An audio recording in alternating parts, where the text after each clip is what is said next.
semuanya, saya Kak Ros. Di hari Selasa ini kembali akan ngerumpi-ngerumpi dan membawakan berita-berita hot di pojokan di acara Rumpi No Secret. Oke, baik. Pemirsa, berita hot yang pertama hari ini adalah kabar bahagia dari pertunangannya Amar Zoni dan Irish Bella. Iya, aduh. Ini tunggu-tunggu, ini bulan apa? Februari ya. Februari tanggal berapa sih? 11, 12. 12. Jadi bener ya, waktu itu Po Eli bilangnya tanggal berapa ya? Nggak tahu, pokoknya akan segera. Jadi bener sebenarnya kata Po Eli itu, Po Eli nggak bohong. Itu kata Po Eli atau bukan ya? Waduh, salah. Coba kita lihat seperti apa sih suasana lamarannya Amar Zoni dan Irish Bella, karena kita mengirim Rumpi Porter ya. Kita ngirim Rumpi Porter ya? Kita ngirim Rumpi. Coba seperti apa liputannya berikut ini.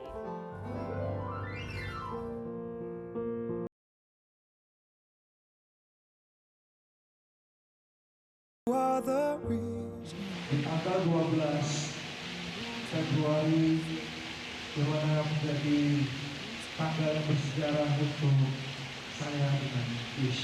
Saya mengatakan saya bersedia untuk menjadi teman hidupnya Ish, untuk menjadi imam yang baik untuk Ish. Kita berdua sama-sama membuat sebuah cerita awal cerita yang baru dan juga dengan kebahagiaan, dan insya Allah bisa menjadi keluarga yang sakinah, mawaddah, warahmah.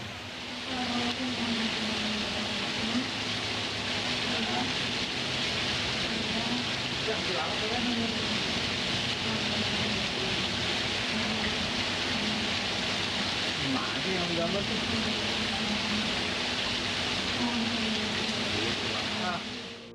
There goes my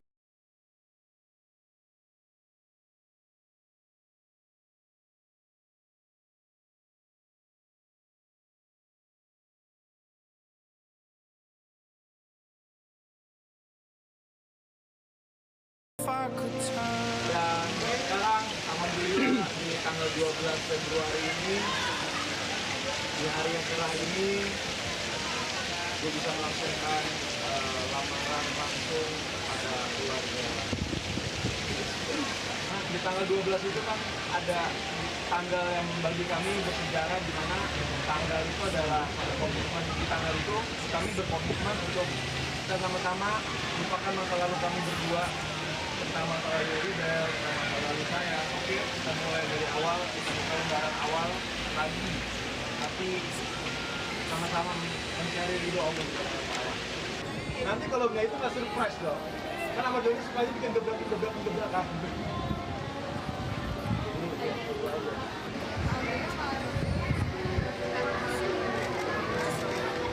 Karena di balik suatu hal yang luar biasa itu ada perjuangan yang luar biasa. Yang kita indah.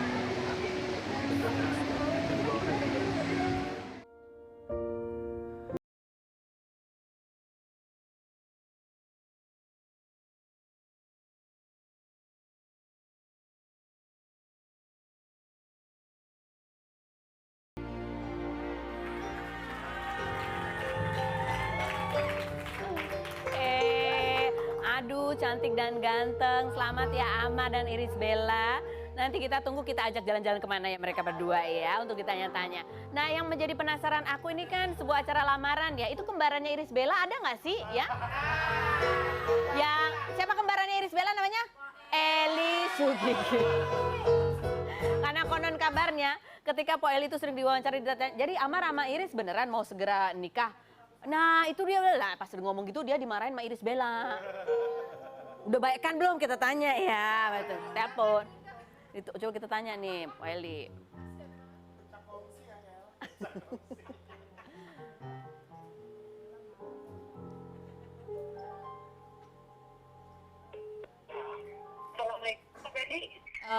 Waalaikumsalam, Po Eli ini lagi live ya di Rumpi ya? Iya. Mau nanya Po Eli tadi diundang ke pas lamarannya Amar Zoni sama Irish Bella? Tidak diundang, tapi banyak yang nanya. Kebetulan aku juga bisa pusing. Jahat. Oh, katanya matiin aja. Enggak, terusin. Enggak diundang tapi Tapi aku tahu banyak dari teman-teman, Poeli datang nggak gitu. Aku nggak mau lah. Kalau dari Iris aja nggak. Oh, Dia nggak. nggak ngabarin kamu. Emang Poeli kenapa? Kamu dimusuhin sama Iris Bella? Nggak dimusuhin, mungkin dia dipikirnya aku ngomong yang macam-macam kemarin. Ada lagi dia, bahwa diundang di Rumpi itu aku nggak ngomong macam-macam. Iya, kok bener Dan nggak ngomong kebetulan macam-macam dia? Iya kan? Enggak ngomong. Orang dia sibuk ngomongin dirinya sendiri, Iris Bella. Bener deh. Poeli tuh ngomongin dirinya sendiri kan? Kamu ngomong diri kamu sendiri ya, Poeli ya? Iyalah, nggak mau buka aib, nggak buka aib orang, nggak mau lah. Emang ada apa? Iya. Nanti aku pertemukan kamu sama Iris Bella ya. Aku lagi syuting banget. Masih kita deketan kok sama dia syutingnya. Kenapa? Aku juga lagi syuting di Cibubur. Oh gitu terus? Hubungannya apa sama Iris Bella kamu syuting di Cibubur? Loh, kalau misalkan aku sudah datang juga nggak bisa kan lagi syuting. Oh sombong. Oh, ketawa lagi. Oke Poeli, terima kasih waktunya ya Poeli. Selamat syuting. Nggak bilang-bilang ya mau makin lihat. Apa sih Poeli? Oke baiklah. Oke. Makasih ya Poeli. Bye-bye. Makasih, bye. Ya mudah-mudahan baik. Orang Poeli nggak ngomongin orang, dia sibuk ngomongin dirinya sendiri ya. Kayak tadi itu aku kan lagi syuting di Cibubur. Ih padahal nggak ada yang nanya ya. Oke. Nah coba kita lihat berikut ini dari pertunangan Amar Zoni dan Iris Bella. Ada yang mengucapkan selamat ini dari ayahnya Amar. Seperti apa sih komentar ayahnya Amar Zoni berikut ini? Agak kaget jadi sebenarnya juga saran saya ke Amar datang kalau pacaran nanti dosa kan. Terus kalau benar ayo kamar langsung kita langsung. Karena umur mereka kan udah cukup lah untuk rumah tangga. Dia bersyukurlah bisa lancar dan jadi banyak orang. Insya Allah sebelum bulan puasa, insya Allah. Puasa dan ini berapa? Kalau ada opsi lain ya. Doanya Pak buat Amar Pak. Kita doa supaya dia betul-betul melakukan jenjang yang tinggi dan bisa istri sampai kaki ini punya anak yang banyak. Anak yang banyak, bisa lagi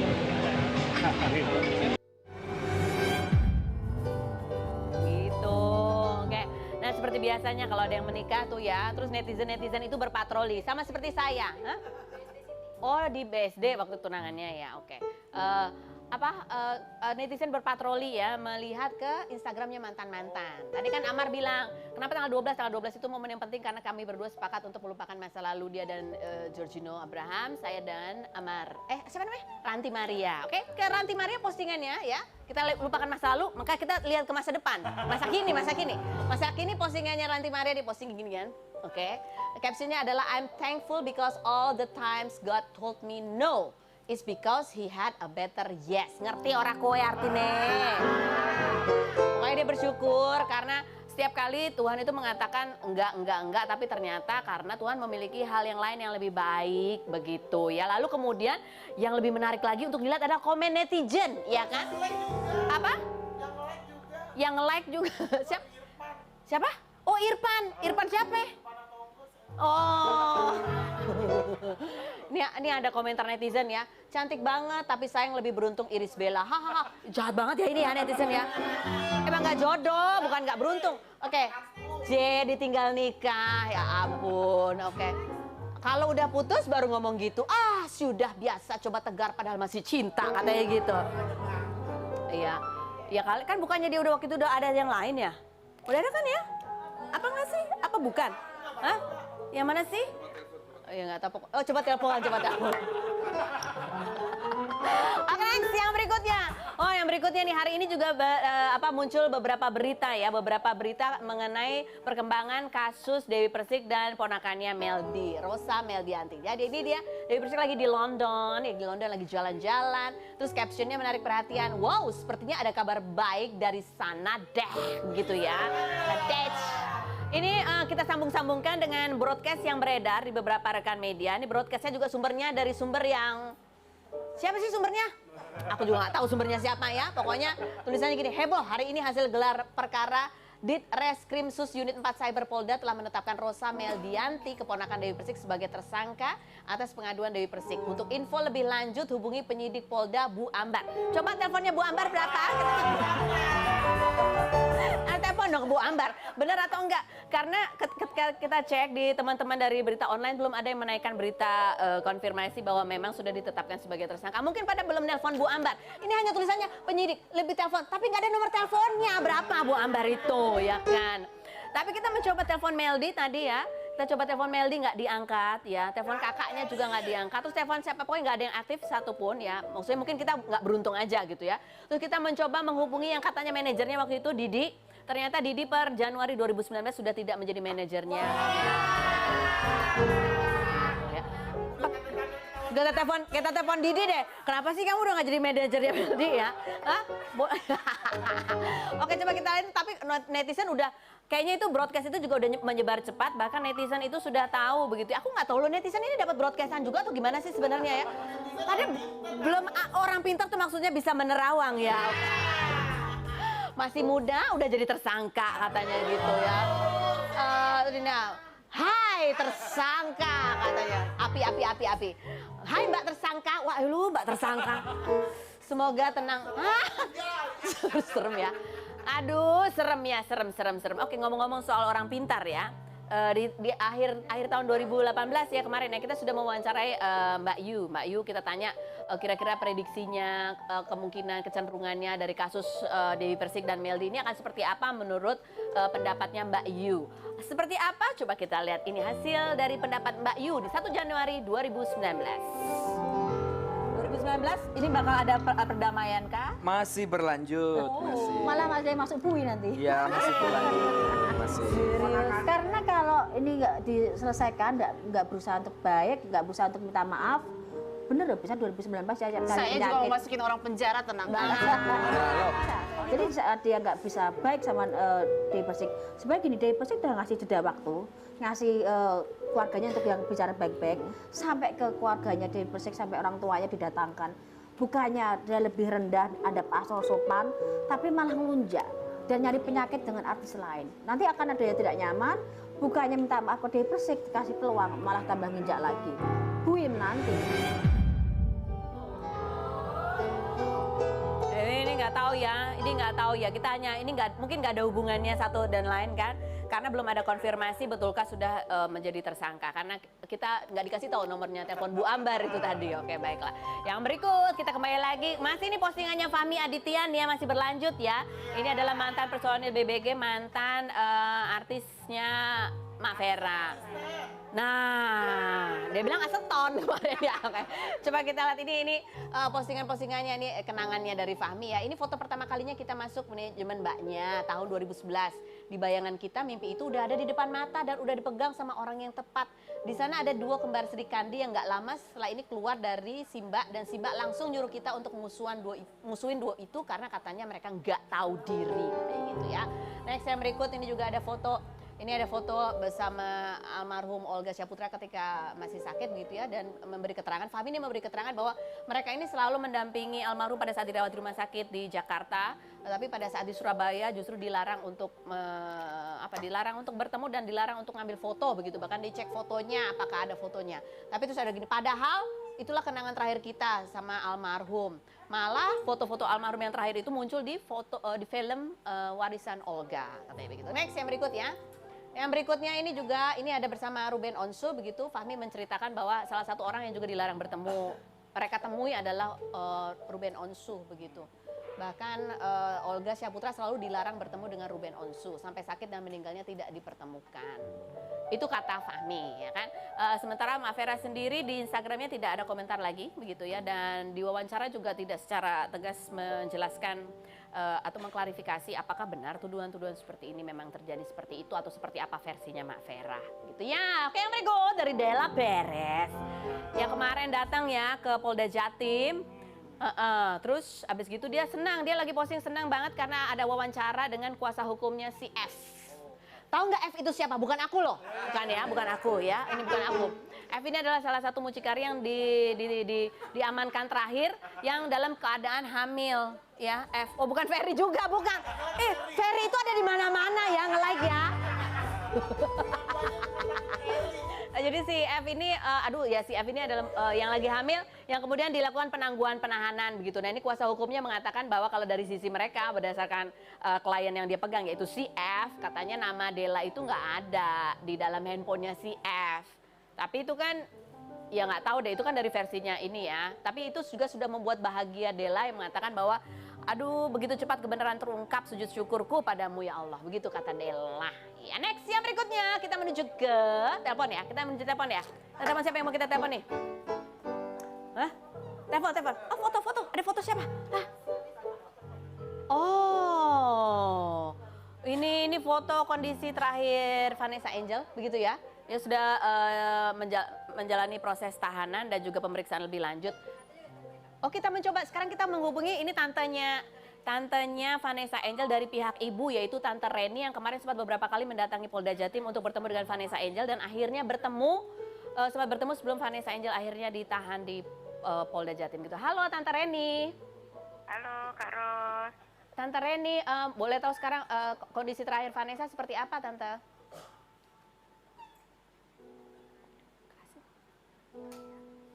Kondisinya baik, sehat, cuma masih ada pencernaannya masih nggak enak katanya. Oh pencernaannya masih nggak enak, mungkin karena stres begitu ya?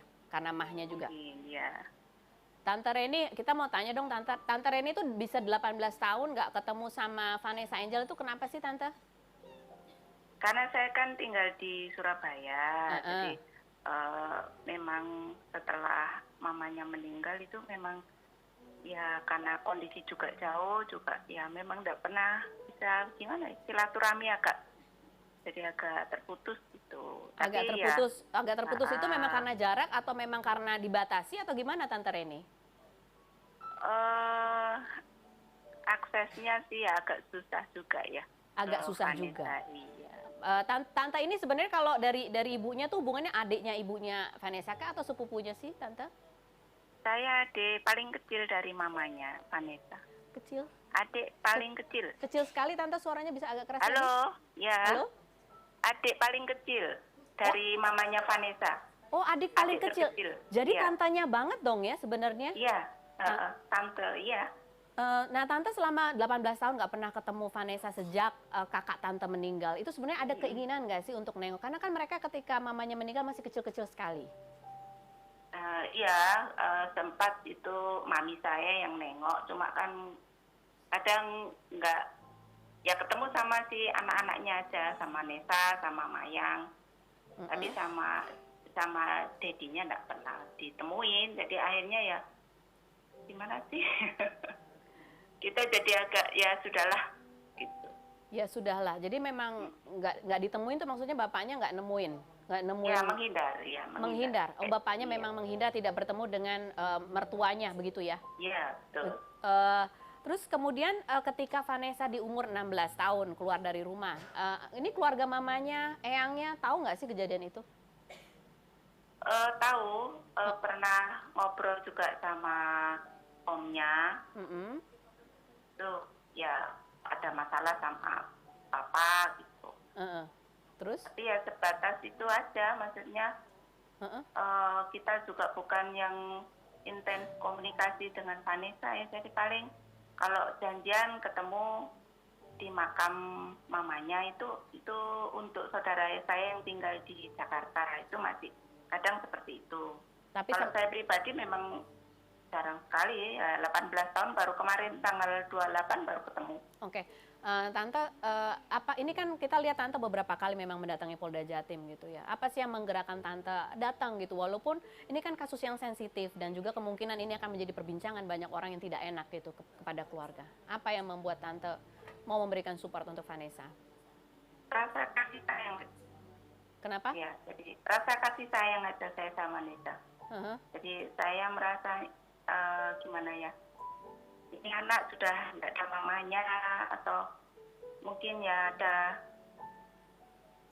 kesepian atau gimana, nah jadi ya pengen support aja tuh. Oke, membantu. Vanessa. Iya, Dan ini memberi semangat. sama sekali nggak ketemu ya, 18 tahun sama sekali nggak ketemu? Sama sekali nggak pernah ketemu. Sekalipun nggak pernah? Iya. Dikasih tahu nomor teleponnya gitu pernah? Kalau dulu Vanessa pakai nomor teleponnya mamanya. Heeh. Tapi setelah itu nggak bisa ini lagi. Itu waktu umur 10 tahun itu? Ya lupa saya. Lupa Pokoknya ya? lama sekali ya. Lama Pokoknya sekali. ya tahu Vanessa Oke. di TV aja. Oh. Nah ini eyangnya nggak kangen pengen ketemu cucu-cucunya? Atau Eyangnya sudah nggak ada? sudah ada. Berapa tahun yang lalu sudah nggak ada?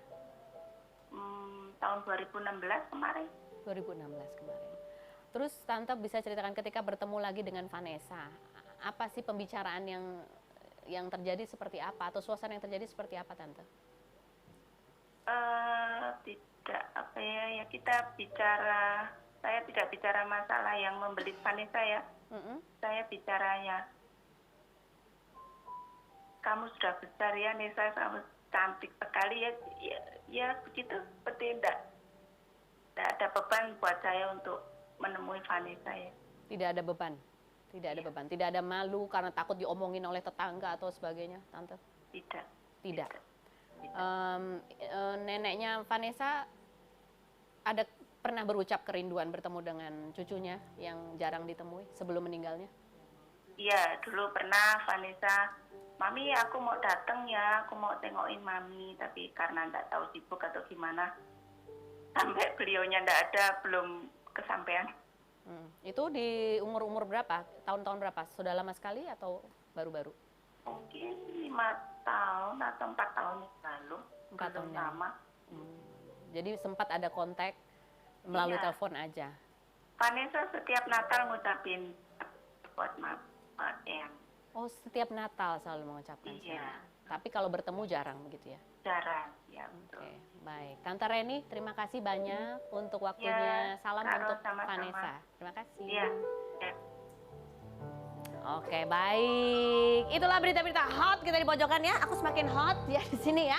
Bagaimana kalau kita datangkan bintang tamu yang juga hot? Oh, kali ini dia adalah seorang pembasket. Siapakah dia? Wijaya Saputra.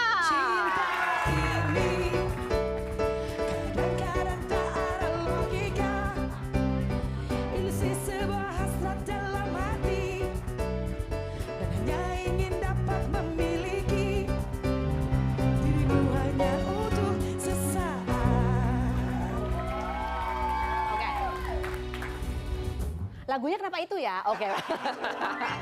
Oke, sebelum kita berbicara dengan Wijaya Saputra, kita lihat dulu profilnya berikut ini.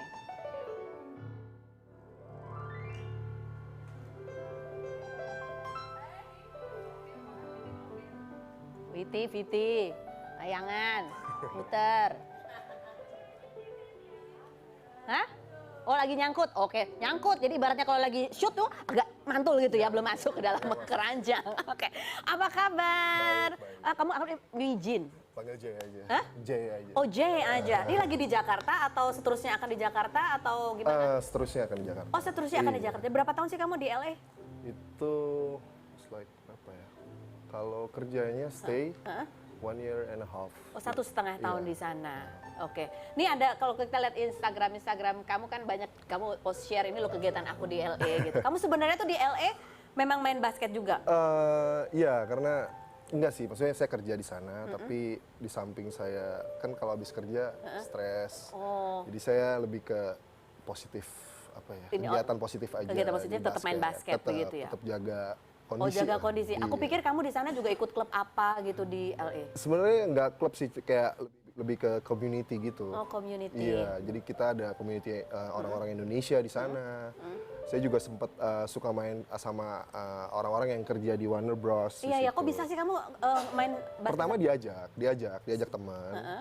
Akhirnya saya kenal, saya merasa kok asik gitu, vibe-nya asik.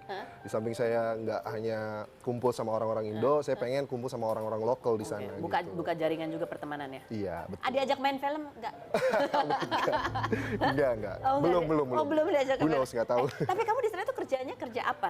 Kebetulan saya kerja di pemerintahan, jadi kayak di Kedutaan. kedutaan, konsul jenderal di LA. Oke, gitu. baiklah. Oke, sebelum kita tanya-tanya lebih lanjut, apa sih mendorong kamu pergi ke LA begitu ya? Kita akan bahas setelah kita lihat profilnya berikut ini. Oke. Wijaya Saputra atau Wijin, pemain basket kelahiran Jakarta 25 Januari 1985. Namanya dikenal saat berpacaran dengan Agnes Monica. Wijin kini stay di LA karena dirinya masuk dalam NBA Draft, yaitu pemain yang bermain di NCAA atau Liga di Amerika. Sempat dikabarkan bertunangan Januari lalu, Wijin dan Agnes putus karena beredar foto-foto Agnes dengan Chris Brown. Lewat Instagram, Wijin memposting "Forgiving is easy, trusting again? Hell no. #I know the truth." Postingan tersebut mendapat balasan dari Agnes, yakni "You and your best friend do the dance when someone hurt you, playing victim on social media. Okay, you tried it, moving on." Kini Wijin dan Agnes sudah tidak saling follow Instagram satu sama lain. Wijin dikabarkan sudah menggandeng wanita lain, terlihat dari postingan Instagramnya. Apa saja kegiatan Wijin setelah dirinya tinggal di LA? Seperti apa hubungan Wijin dengan Agnes saat ini? Saksikan kisah selengkapnya hanya di Rumpi No Secret. Tadi ada keterangan kamu tergabung di NBA Club apa itu? Itu apa sih Oh, sebenarnya? enggak. Enggak ya? Jadi itu hanya, bukan NBA Club sih, Apa tapi tuh? kepada, jadi di LA sendiri itu ada Persatuan Mahasiswa seluruh Indonesia, tapi di LA. Mereka itu suka ngadain, suka buat open turnamen gitu. Jadi community saya suka ikut. Oh, Gitu, seperti itu ya. iya. Jadi dia berkegiatan di sela-sela kamu memang bekerja. Betul. Jadi apa sih mendorong kamu tuh ke LA? Apa ya? Yang mendorong itu sebenarnya ya dulu kan, ya pada waktu itu. Ya karena kan long distance relationship itu kan Agak susah ya, dijalani. ya. Jadi ya saya mencari cara untuk Bisa komunikasi lebih baik. komunikasi lebih baik, bisa lebih dekat. Gimana sih? Oke, saya search gitu kan. Kebetulan ada open recruitment gitu loh di sana. Jadi saya masukin, ya udah. Diterima, saya berpanggil interview. Akhirnya Oke, jadi ini adalah upaya untuk supaya hubungan kamu bisa lebih lancar gitu. Tapi ternyata itu tidak sesuai dengan harapan kamu. Menyesal nggak sih? enggak sih. Enggak. Biasa. Apa yang kamu Maksudnya, dapat? Apa yang dapat ya? Ya yang saya dapat ya banyak lah, pelajaran hidup lah. Pelajaran hidup. Ya, apalagi mama saya selalu kasih tahu bahwa ya semua itu adalah pelajaran hidup. Biar gimana yang ambil yang baiknya. Baiknya, gitu ambil loh. ada positifnya. Betul. Kamu punya iya. banyak teman-teman. Ya, justru yang positifnya itu banyak banget lah. Positifnya banyak banget. Banyak. Oke. Iya banyak. Oke, baik. Kita masih akan bahas lagi sama Wijin. Ada beberapa foto yang mau kita klarifikasi sama dia. Setelah berikut jangan kemana-mana. Tetap di Rumpi. No